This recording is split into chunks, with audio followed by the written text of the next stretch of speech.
জয় শ্রীকৃষ্ণ। রাধে রাধে।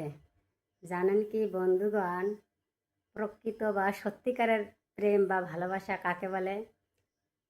প্রেম তো বিভিন্ন প্রকারের আছে। হ্যাঁ, সখ্য, দাস্য, বাৎসল্য, মধুর, শান্ত ইত্যাদি। তো প্রকৃত বা সত্যিকারের প্রেম কাকে বলে? তাহলে শুনুন যে আত্মার সঙ্গে আত্মার যে গভীর ভালোবাসা বা সম্পর্ক, এটাকেই সত্যিকারের প্রেম ভালোবাসা বলা হয়। এই প্রেম চিরসত্য, চিরস্থায়ী। আর দেহের সঙ্গে বা দেহের সৌন্দর্যের আকর্ষণের ফলে যে প্রেম বা ভালোবাসা সৃষ্টি হয়, সেই প্রেমে কামনাযুক্ত প্রেম। এই প্রেম স্থায়ী নয়, মানে ক্ষণস্থায়ী। যতদিন দেহে যৌবন থাকে ততদিন এই প্রেম থাকে, আর যখনই যৌবন ফুরিয়ে যায় তখন প্রেম থাকে না। তো আমাদের কেমন প্রেম হওয়া দরকার? আমাদের দেহের সঙ্গে নয়, আত্মার সঙ্গে আত্মার প্রেম হওয়া উচিত বা ভালোবাসা থাকা উচিত।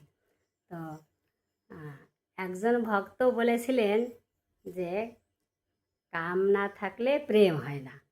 তো আমি এই ভিডিওটা করার উদ্দেশ্য এই কারণে যে কাম না থাকলেও প্রেম হয়, এই কারণেই কিন্তু আমি এই ভিডিওটা করছি। তো আমি তখন বললাম যে আচ্ছা, আমাদের মাতা পিতা গুরুজনদের প্রতি তো আমরা ভালোবেসে থাকি, গুরুজনদের পিতামাতাকে তো ভালোবেসে থাকি, তাহলে তাদের প্রতি তো আমাদের কামভাব থাকে না। আবার সন্তান বা ছেলেমেয়েদের প্রতি আমাদের ভালোবাসা থাকে। হ্যাঁ, তাদের তাদের প্রতি তো আমাদের কামভাব থাকে না, তাহলে তাদের তো আমরা ভালোবেসে থাকি। তো তাছাড়া এই যে স্বামী বিবেকানন্দ বলেছিলেন, জীবে প্রেম করে যেই জন সেই জন সে বিষে ঈশ্বর। অর্থাৎ যে সব জীব বা প্রাণী বা মানুষদের ভালোবাসলে ঈশ্বরকেই ভালোবাসা হয়। কারণ প্রতিটা জীব বা প্রাণীর মধ্যে বা মানুষের হৃদয়ে ভগবান আত্মারূপে বিরাজ করেন। তাই মানুষ বা প্রাণীকে সেবা যত্ন করলে ঈশ্বরের সেবা যত্ন করা হয়।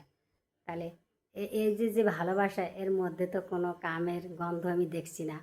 হ্যাঁ, তারপরে তাছাড়া এই গীতায় ভগবান শ্রীকৃষ্ণ বলেছেন যে যার হৃদয়ে প্রেম ভক্তি ভালোবাসা থাকে সেই হৃদয়ে আমি বাস করি। আর এই প্রেমই বড় শক্তি, মানুষের বড় শক্তি। প্রেমের দ্বারা বড় বড় কাজও সহজ হয়ে যায়। আর প্রেমই মানুষের মনকে পবিত্র করে দেয় এবং পবিত্র এবং শান্তি এনে দেয়। তাই আমাদের প্রত্যেকেরই এই সবাইকে সমান চোখে দেখা উচিত, প্রত্যেককেই ভালোবাসা উচিত। যার হৃদয়ে প্রেম ভক্তি আছে সেই তার হৃদয়ে ভগবান শ্রীকৃষ্ণ বাস করেন।